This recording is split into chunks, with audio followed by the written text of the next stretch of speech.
Disconnect the washer from the wall outlet. Lean the washer against the wall and make sure that it's secure, and remove the front panel. Remove the belts.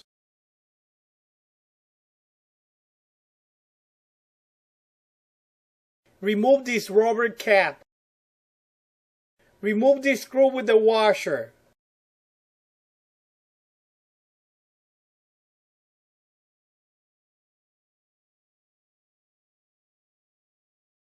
Remove the stop lug key.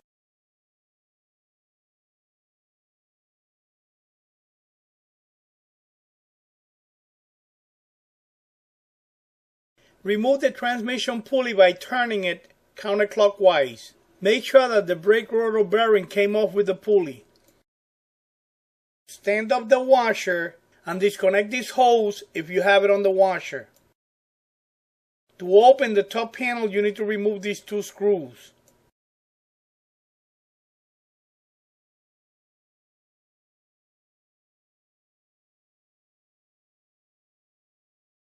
Tape the door shut so when you open the top panel, the door stays closed. Go ahead and open the top panel. This is how you unhook the tub cover.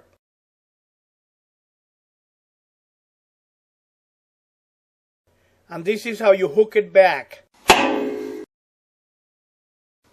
Put a piece of electrical tape on the front to mark the location of the front. Then unhook all the holding tabs on the tub cover. Be careful and don't pull the tabs too hard. You want to make sure you don't break the tabs. And take it right out. To remove the agitator, you will need to loosen up this screw. Go ahead, loosen the screw. And remove the agitator. Spray some penetrating oil on the spanner nut and let it soak for a while. To remove the spanner nut and the stem and seal, you will need to use a spanner nut wrench like this. Place the wrench on the spanner nut and hit it with the hammer on a clockwise direction. You have to turn it clockwise to take it out. To remove yours might be a little harder depending on how rusty yours is. Remove the spanner nut and this cone-shaped piece. Grab the spin drum and take it right out. Now be careful because it's pretty heavy. You need a Torx T20 screwdriver to remove this set screw. You need to remove this set screw before you could use a spanner nut wrench to remove the stem and seal.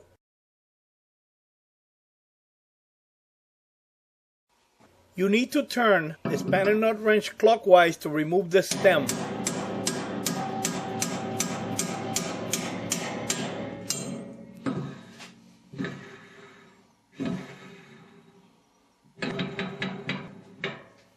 After you loosen the stem, grab it and take it right out. Next, you will need to remove the rubber piece of the stem and seal. Grab it, turn it, and take it right out.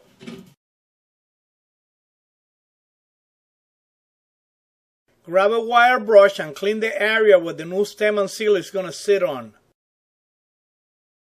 If the top bearing is in good shape, then you don't have to replace it. If you need to replace the top bearing, use a utility knife to remove these pieces of rubber, then spray some penetrating oil on it to make it easier to remove the bearing. Disconnect this hose from the tub. This is how to remove the screws that holds the tub in place. You need to hold the head of the screw with a 1/2-inch wrench so it won't turn. Then you need another 1/2-inch socket wrench to loosen up the nut. Remove the nut, the washer, the square piece, then the screw. Remove the other two screws in the same manner. Grab the tub, pull it up, and place it on the washer like this. Remove the water level switch hose from the tub. Now you can grab the tub and take it right out. To remove the bad transmission, just grab it, wiggle it a little bit, and take it right out.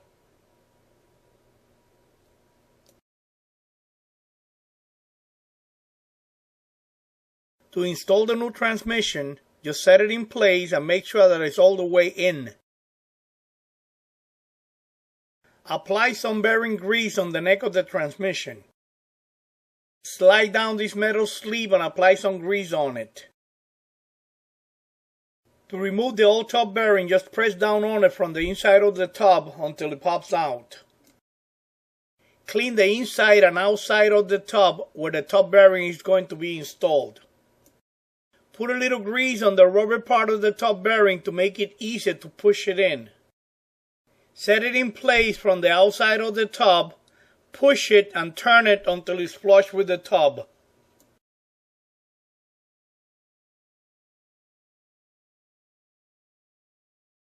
This is the way that it should look from the inside of the tub. Move these holes to the outside.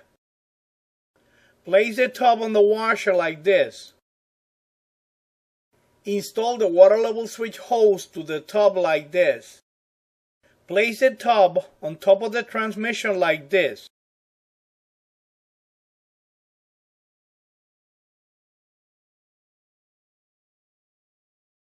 With this warning label to the front.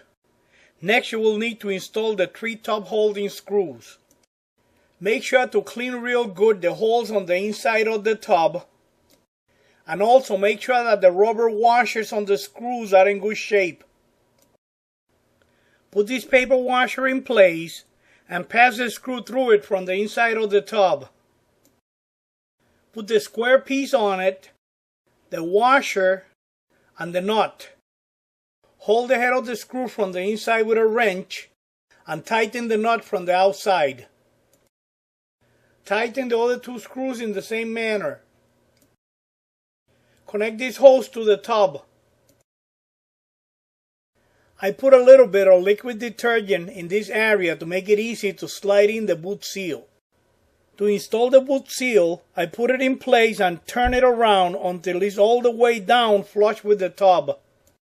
Make sure you don't put any pressure on the carbon ring on top of the boot seal, because if it breaks, the part is ruined. Always follow the instructions that came with the part. The manufacturers recommend to wipe out the seal face on the boot seal and the Teflon ring on the mounting stem. Make sure they're nice and clean.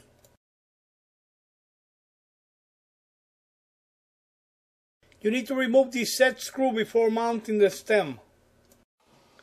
Set the stem in place and turn it counterclockwise as far as you can by hand.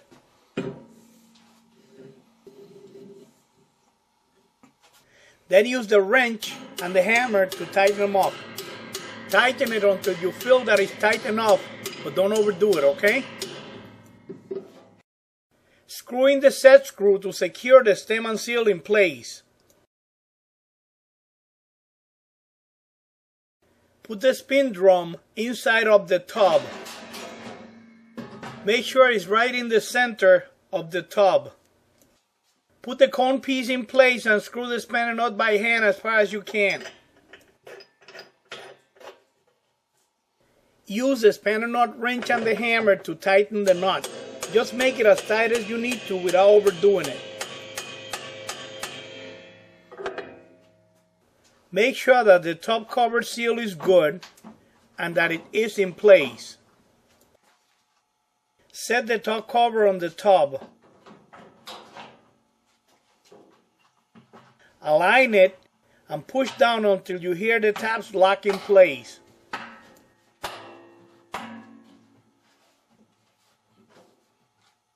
Put the agitator on the transmission shaft and secure it with the holding screw.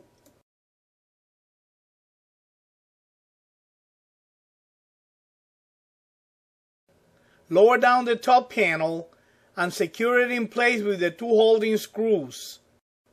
Install the bleach dispenser hose if your washer uses one. Remove the tape from the door. Clean the transmission pulley and the bearing and repack the bearing with bearing grease. Make sure you put the bearing like this, not like this. You will need to lean the washer against the wall to install the transmission pulley.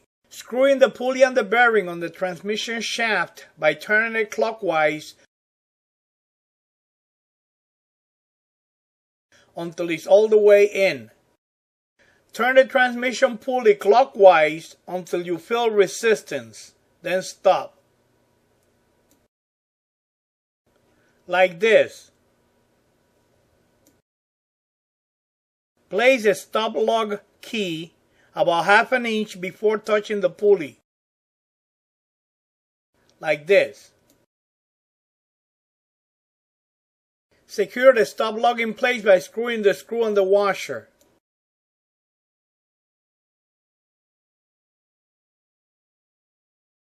You should have this kind of play when you turn the pulley. Install the rubber or plastic cap. Clean the pump and the motor pulleys with a wire brush.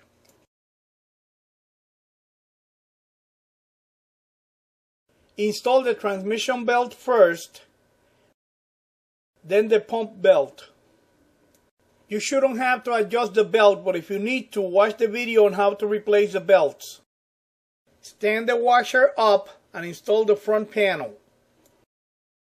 The manufacturer suggests to run the washer without water on the spin cycle for about 3 minutes. So go ahead, set the timer on the spin cycle, connect the washer to the wall outlet, and let it run for about 3 or 4 minutes.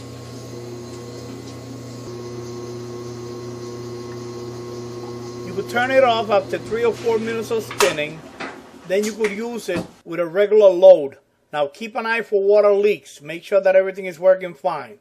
That was a way to replace the transmission in an original Maytag top load washer.